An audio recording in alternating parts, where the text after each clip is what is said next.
I be that young rapping dude, might just trap with you. Coming with the thunder, baby, might just clap your crew. I rolled out in the morning light with that Harley bike, all black. I'm the party type, and it's hard tonight. I just got to know weapons, but my outfit might take your soul. See my presence impressive, got strippers slipping off the poles. I just whip, then I swerve and wish you would. I'm Timmy Turner, turned her to a carnivore. Now she treat me like a burger. I don't know the names, but they all wanna ride. All this energy around me, I feel so alive. Hey guys, Darkbreaker here, and for today's video we are playing Omen with the standard build. Building Mantle of Ra first, since we are playing against an AD hero like Ryoma.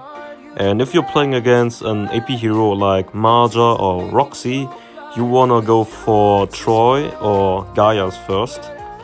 And the usual build I use for him, like this is the standard build, and I showed you, I think last week, the Devil's Handshake build. And you wanna go for Mantle, then Gilded, or what's the name? Sonic Boots, if they have a lot of AD damage. And then you go Fafnir, of course, because it's his core item. Then maybe Gaia or Troy. Mail of Pain, and last item Muramasa or Blade of Eternity. So Omen is kinda weaker than Ryoma pre-level 4, because Ryoma has a lot of high damage early on, and he has good poke damage as well. So you wanna, you can try to, if you can, try to get passive stacks till like you nearly reach the full bar, and then you try to zone him. And if he comes too close, you use your first skill in combination with your second to deal a lot of damage to him. But it really depends on the skill of the opponent. Like a good Ryoma will just zone you, but you can try always use your second skill to avoid the poke damage of Ryoma or his ultimate damage. Like, of course, don't be in the hit box of the ultimate if possible, but if not, you can just as well use the second skill to avoid a lot of damage from the ultimate of Ryoma.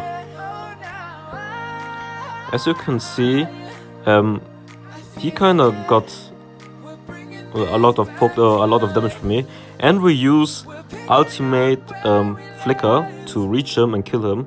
Since I knew I just reached level 4 and he didn't, I just went full in, and he kinda dodged it. But I extended my ultimate with flicker, so I could still reach him, and we got, is it first blood? No, we got 1 kill. That's really good. And Omen, which gets an early start, will snowball Ryoma, because once you hit him in here, like, Ryoma is not the typical bruiser, he's more like a poke assassin. And if you can ult him, then he can't do much against you, because you can still keep spamming your auto attacks, while he usually tries to keep his distance from you. And Ryoma doesn't have as much tankability like Omen. Omen can build very tanky and still does a lot of damage, and Omen's strength is his utility, like his ultimate and his split push capabilities. And Ryoma is more like, he's trying to roam early game on and tries to get ganks off and poke others, or he's a really strong lane bully, but if he fails in his job to bully the opponent, then he's pretty bad. Like, his late game is not so strong, he's more like an early bully hero. And as you can just see, I used my ultimate again on him. He couldn't escape, I dealt a lot of damage, and of course the timing of your second skill is so important.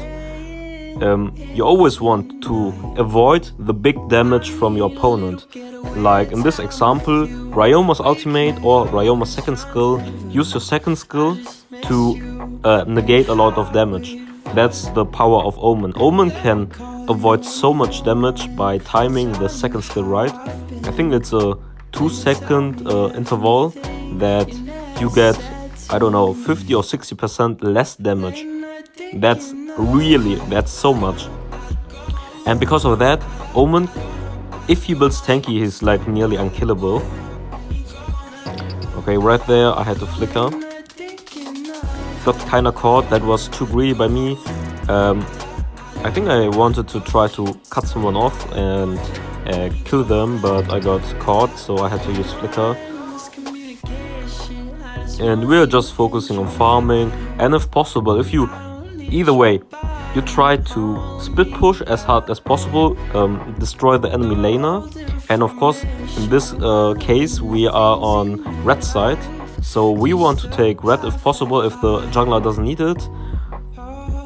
Or we take mini dragon and the birds, of course, and the small golem. And if you shove the wave in and you can't push, then you want to roam to the mid lane, maybe get a good flicker ultimate combo on the opponent and get a good gank off basically. And right now we are just taking the bird, the mini dragon is going to spawn soon. Get that as well so we can regen up, get a lot of farm. Like, people underestimate the value of farming a lot. People are so focused on, yeah, I want kills, that's so good, my KDA will look so good, I did so much. But in fact, if someone who gets like 2 towers is more worth than someone who just got 2 kills only. Like, the map, this game is like an objective game. You don't necessarily need kills. Like in pro play, there are so many games where the kills are so low, like maybe 10 kills in total in 20 minutes, for example. And that's just because people play for objectives and for the map, basically. You want all towers, you want dragons, mini dragons, Dark Slayer, and of course, as a finishing goal, the Nexus. So yeah, I don't know where Ryoma is. He's probably around mid lane. We will see. We will try to clear this mid lane wave, get some extra gold. Like whenever I see that someone is not clearing his wave, I will take the extra gold, because why not? I'm clearing the wave, so people can push and I get extra gold. Like people always, I see so many times, people just ignore the wave, they don't focus on the wave. They don't focus on the lane, they don't focus on the map basically. They just want to roam and get some kills off, look fancy and stuff, but in the end it doesn't even matter. Okay, let's see. I think I'm trying to cut off Ryoma and maybe get an ultimate on him. Just taking extra camp right here.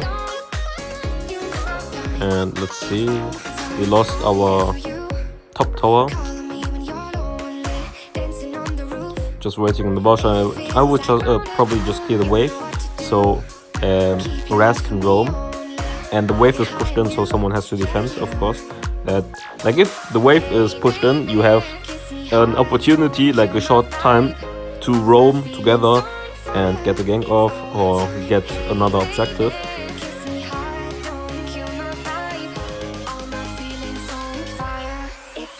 And right now we're taking mini dragon again.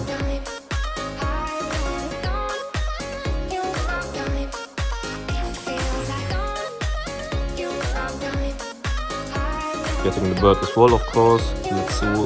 Of course, always check the minimap, what your team is doing and how you can react depending on the situation. Right now, I'm thinking about to build, like, at this point, I was already trying the Devil's Handshake build, but I realized it's better for me to go the more tanky build. And now we're trying to set up the trap.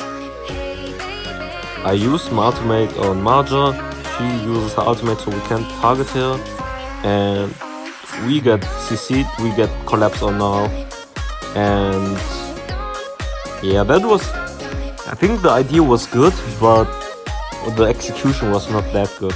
Maybe I should have used my ultimate on Ryoma, because Marja can use her Vex Mat. Yeah, because Marja can just escape and Ryoma can't escape.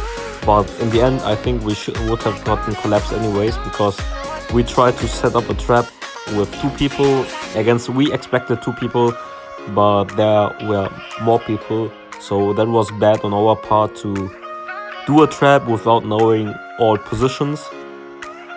And we lose on top of that our bot tower as well, so that's not good. But I think Ryoma will die right here. Yeah, Ryoma's dead, that's good. And we might lose Dragon though. I'll try to defend the mid lane right now, because the wave is pushing in, and always when there's a cannon minion, that's a lot of gold, and if you leave that cannon minion alone, it will do a lot of damage to the tower as well. Okay, now we're fighting here. We don't want to let them get the Enraged Dragon. They get it, but I think we should kill them all right now. Yep. And Wukong in the meantime is split pushing, and he will get the bot tower as well. I got the Dark Blessing buff, that's really good for us. Okay, let's see. Yeah, we will, since we got a tier 2 tower bot, I will stay here now to pressure, basically. Getting the red buff first, then I go push the wave in and get the other tower. And by creating pressure on the other side, then Dark Slayer, Wukong can take the Dark Slayer. Like, as Omen, you want to push in the lane, which is the opposite of the important buff. Like, if the Dark Slayer buff is up at the right side, you want to push at the left side to create pressure that maybe even 2 people want to defend you. And that gives your team an opportunity to get the buff. And of course, Ryoma is very, I mean, Omen is very good at moving on the map because of his second skill. So even if there's only 1 person defending the wave, you can just push it in and then roam quicker than the other one and create an opportunity to flank the others, basically.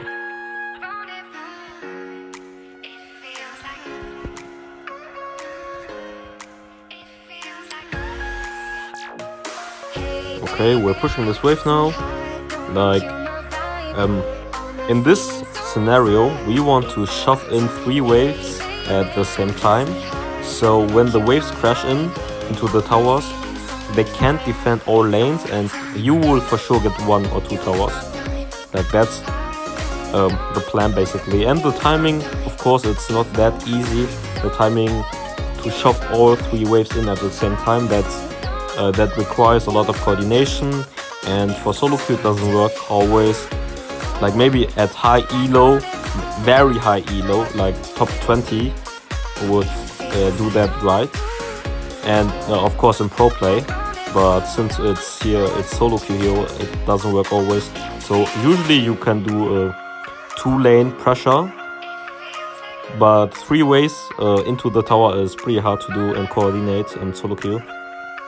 But if you can pull it off, you can just get 3 towers maybe. So you want to try to do that, but if not possible, try to shove in 2 waves at the same time. The best is, of course, top and bot, so they have to split their team to defend the towers. And since we pushed the bot wave already in, we rotate quick to push in the top wave now. We are, of course, as Omen, it's so important to do some ambushes. Wait for squishies to get, like, if the red buff, for example, was up right now, you could expect maybe the jungler or the ADC to go for it, and you camp in the bush, wait for him, and then you collapse on him. And that's how you want to play as Omen, or as any assassin basically. We get the kill on Murad because he got burned by our red damage. We use our ultimate, use our second skill quick to get less damage, and of course, first of all, that was calculated. That was pretty calculated, because we always denied the heavy damage with our second skill, and I knew I was really fat. Getting Blade of Eternity now.